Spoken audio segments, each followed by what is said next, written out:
Dylan, when we talked to Coach Smart earlier this week, he talked about the reps you've gotten in the games earlier this year. Feel like you felt like that had helped you build confidence. How big do you feel like that was getting to play against UT Martin and Ball State when it came to actually getting in that game in South Carolina? Yeah, it was important. I mean, they were good reps.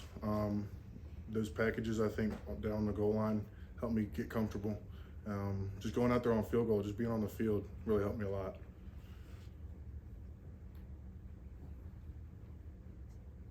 Yeah, when you're thrown in like a situation like you were on Saturday, how much does it help having a guy like Cedric next to you at that center position, given he's seen so much and played with so many different guys in that spot? Yeah, tremendously. I think all those guys really pulled me in and just took me under their wing, Yeah, tremendously. Yeah, Dylan, you got a pretty extensive background with wrestling. How do you think that kind of plays a role in your ability to play offensive line?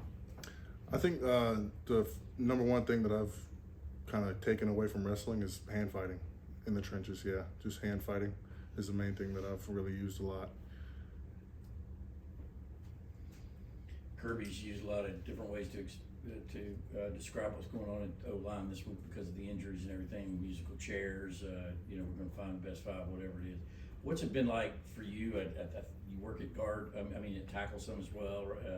Is it kind of crazy this week, in terms of you don't know where they're going to put you and repping at all those different positions? Yeah, all of our guys can play pretty much all five positions. That's one thing that we do a really good job of is preparing everybody to play any position. So, Sort of going off of that, just how confident are you in this offensive line, the group you guys got, as you guys try to figure out that starting lineup and get ready for Saturday? very. We got plenty of guys that could play. We got so many guys that are deserving to play, and we got a deep O line. Obviously, Eddie Gordon going to be on the opposite sideline this week. What was his impact on you during his time in Athens? It was huge. He was awesome. He motivated me every day down there on scout team. He was an amazing coach.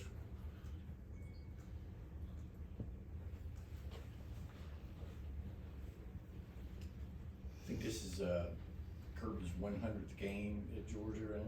Can you just, if I can get you to talk a minute about Coach Smart, do you have a particular story or something about what drove you to want to come play at Georgia? Was he a big part of you wanting to come play at Georgia? And then now having experienced a few years, can you sort of describe what that's been like?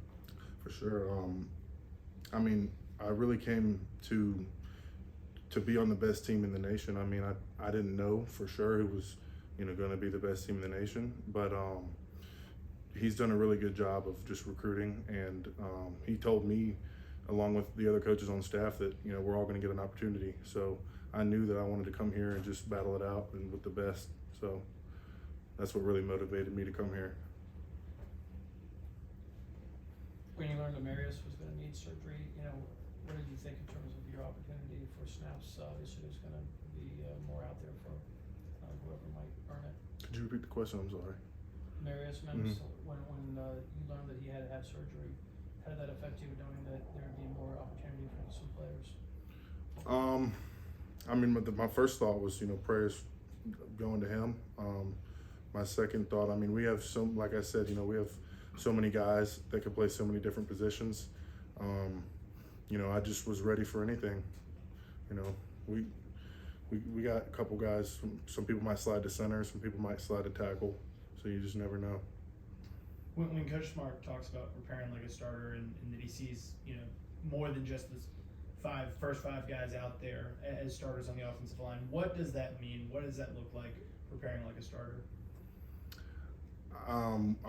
We prepare like that every day. They prepare us all the way from the ones to the threes to the fours. Anybody could play at any moment. So it's just a daily thing that they do for us to help us prepare. Dylan, what has your journey been like while you've been at Georgia, waiting for your turn, waiting for your opportunity? And what was the biggest obstacle for you, the things you felt like you needed to improve the most while you've been here at Georgia? I would say developing patience.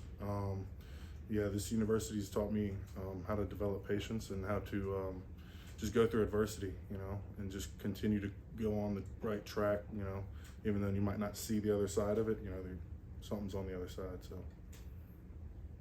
I guess kind of to piggyback on that, what's the key to having that patience? I know you said it's taught you patience, but what's the key to maintaining that? Because you said for 2 seasons before now, and even going into this year, it wasn't a guarantee you'd get on the field. yeah, I mean, just leaning in on your guys, just leaning on the people next to you, you know, your classmates, the people that you know came in with. That's the main thing that I did, was just lean on those guys. We'll have a chance to talk to Cash in a little bit. Just what have you seen from him and what he brings to that running back room? And he's awesome. He's awesome. He's one of the hardest working people on our team. He comes every day and gets the job done. I mean, he's been a really good player and a good teammate.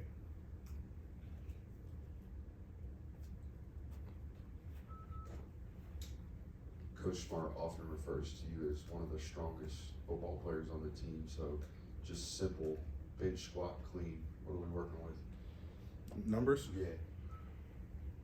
You don't have to answer. I'm 450 on bench and then 7 on squat.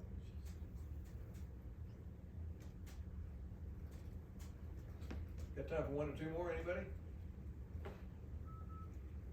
All right, thank you. Thanks, Dylan. Dylan.